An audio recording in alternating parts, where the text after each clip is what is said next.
శుభ శనివారం ఉదయం. ఇది జూలై 11, 2026. చదువుతున్నది సహోదరుడు డేవిడ్ ఎరిక్సన్. ఇప్పుడు బ్రహ్మాన్ టాబర్నికల్ నుండి పక్షరాజులు కూడుకొనుచున్నవి లేక.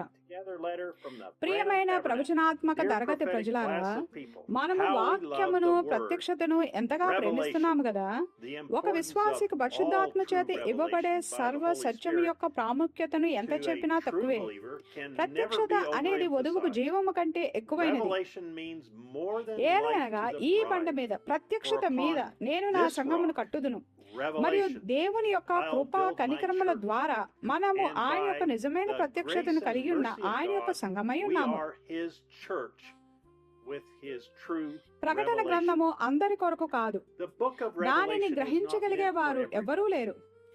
అది ఒక ప్రవచనాత్మకమైన గ్రంథమై ఉన్నది. అది ఒక ప్రవచనాత్మక తరగతి ప్రజల కొరకు మాత్రమే రాయబడినది మరియు వారు మాత్రమే దానిని గ్రహిస్తారు. అది యేసుక్రీస్తు యొక్క వధువైనట్టి మనమే అయి ఉన్నాము. బైబిల్ మొత్తంలో స్వయంగా క్రీస్తు రాసినట్టి గ్రంథము అది మాత్రమే ఉన్నది. అయితే ఆయన తన దూత ద్వారా దానిని పంపి తన దాసుడైన యోహానుకు దానిని సూచించాడు. రాయబడిన ఈ సత్యములు శిష్యులకు తెలియదు. అవి వారికి ఇది వరకు బయలుపరచబడలేదు. దానిలో ఆయన స్థానము ఏమిటన్నది యేసు కూడా శిష్యులకు చెప్పలేకపోయాడు. ఏలైనగా తండ్రి దానిని ఆయనకు బయలుపరచలేదు.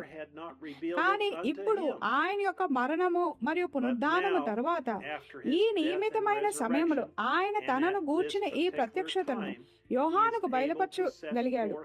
సంఘములో ఆయన మహిమ మరియు ఆయన సన్నిధి ఎంత ప్రాముఖ్యమైనదిగా ఉంటుంది మరియు ఏమి చేస్తున్నది తెలియజేయగలిగాడు. కానీ ఇప్పుడు 2000 సంవత్సరాల తర్వాత లోకము ఆలోచించినది వేద పండితులు పఠించారు మరియు క్షుణ్ణంగా పరిశీలించారు. కానీ ఆయన యొక్క ఎన్నుకోబడిన వధువైనట్టి మనకు దానంతటినీ బయలుపరచడానికి దేవుడు అదే దూతను భూమి మీదకు పంపినట్టి ఈ దినము వరకును ఈ సమయం వరకును ఎవ్వరు కూడా ప్రకటన గ్రంథంలో రాయబడిన ఈ మర్మముల యొక్క సరియైన అనువాదమును మరియు ప్రత్యక్షతను కలిగిలేరు.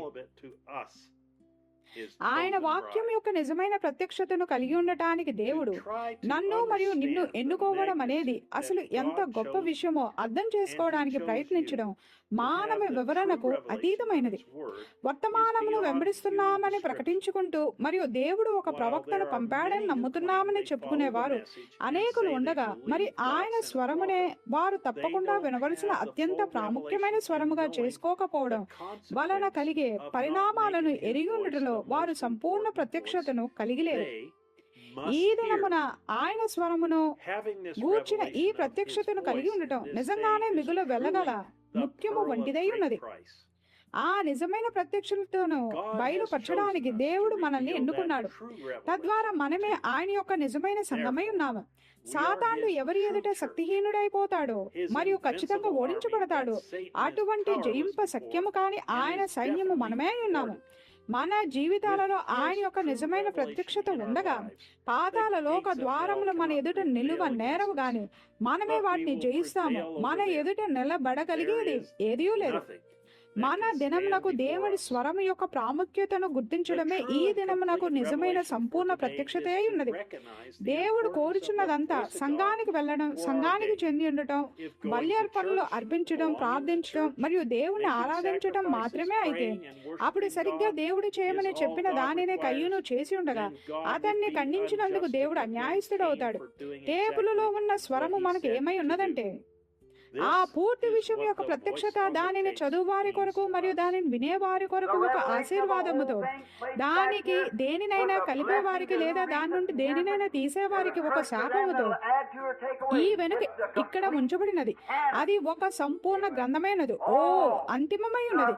దానికి ఏది కలుపబడజాలదు. మరియు ఒక వ్యక్తి దాని నుండి దేనినైతే తీసివేయడానికైనా లేదా దానికి ఏదైనా కలపడానికైనా ప్రయత్నిస్తే అతని భాగమును ఆయన జీవగ్రంథం నుండి తీసివేస్తాడని దేవుడు చెప్పాడు. చూసారా, అతడు దానికి కలిపినట్లయితే ఆయన అతని భాగమును గ్రంథము నుండి తీసివేస్తాడు. ఆయన వాక్యమునకు దేనిని కలపకుండా లేదా దాని నుండి దేనిని తీసివేయకుండా ఉండునట్లు ముందెన్నడూ లేని విధంగా దేవుడు ఒక పరిపూర్ణమైన మార్గం ఏర్పాటు చేశాడు. ఆయన మాట్లాడుతూ మరియు ఆయన యొక్క వాక్యమును మనకు బయలుపరుస్తుండగా ఆయన స్వరమును వినే అవకాశమును ఆయన మనకు ఇచ్చాడు. దానికంటే గొప్ప విషయం అసలు ఏదీ ఉండజాలదు. ఇది ఈ దినమునకైన నిజమైన ప్రత్యక్షత అయి ఉన్నది. మనము 7 సంఘకాలములను వినుచుండగా, చదువుతుండగా మరియు అధ్యయనం చేస్తుండగా ప్రభు మన కొరకు దాచి ఉంచిన దానంతటి కొరకు నేను ఎంతో ఉత్సాహభరితుడై ఉన్నాను మరియు గొప్ప ఎదురు చూపుతో ఉన్నాను. దేవుడే దానిని రాశాడు, దానిని యోహానుకు సూచించడానికి తన దూతను పంపించాడు. పిదప ఈ క్షణంలో మనము ఇక్కడ భూమి మీదకు వచ్చే వరకు వేచి ఉన్నాడు. తద్వారా ఆయన అదే దూతను మనకు పంపించి దానిని బయలుపరచగలుగుటకై ఉన్నది. ఈ దినము కంటే మహిమకరమైన సమయము ప్రపంచ చరిత్రలోనే ముందన్నడూ లేదు. స్వయంగా తామే దేవుని స్వరమును వినే అవకాశమును కలిగి ఉండటం కంటే మానవుడికి ఇవ్వబడిన గొప్ప ఘనత మరేదీ లేదు. ఆయన యొక్క వధువు ఆయన యొక్క స్వరము ద్వారా అందరూ ఒకే సమయంలో ఐక్యము చేయబడటం సాధ్యమైన కాలము ముందన్నడూ లేదు. సిద్ధంగా ఉండండి. దేవుడు స్వయంగా ఆయన గురించి మరియు ఆయన యొక్క జయింప శక్యము కాని సైన్యము, ఆయన యొక్క ఎన్నుకోబడిన గౌరవప్రదమైన స్త్రీ కాలం యొక్క ఆరంభం నుండి ఆయన ఎవరి కొరకైతే ఎదురు చూశాడో అటువంటి తన ప్రియురాలైన మనము ఎవరమై ఉన్నాము అనే దాని గురించి ఇంకా అధిక ప్రత్యక్షతను ఇవ్వబోతున్నాడు. ఏది కూడా దానిని మన నుండి తీసివేయలేదు. అది ముందెన్నడూ లేని విధంగా మన హృదయములలో మరియు అంతరాత్మలలో లంగరు వేయబడిన ఉన్నది.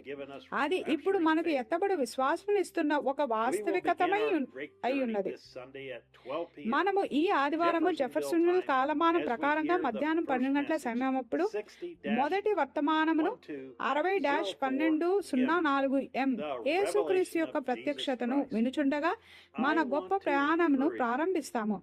మీరు మీ సంఘకాల పుస్తకమును తీసుకొని మరియు మీ నిశ్శబ్దమైన గదిలో దానిని చదవాలని మరియు ప్రతివారం అధ్యాయము వెంబడి అధ్యాయము దానిని అధ్యయనము చేయాలని నేను మిమ్మల్ని ప్రోత్సహించగోరుతున్నాను.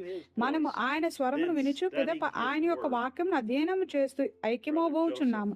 సహోదరు జోసెఫ్ బ్రన్హామ్. దీనితో పక్షరాజులు కూడుకొనుచున్న లేఖము ముగిసినది. మరలా కలిసేంత వరకు దేవుడు మిమ్మల్ని దీవించును గాక మరియు షలోమ్.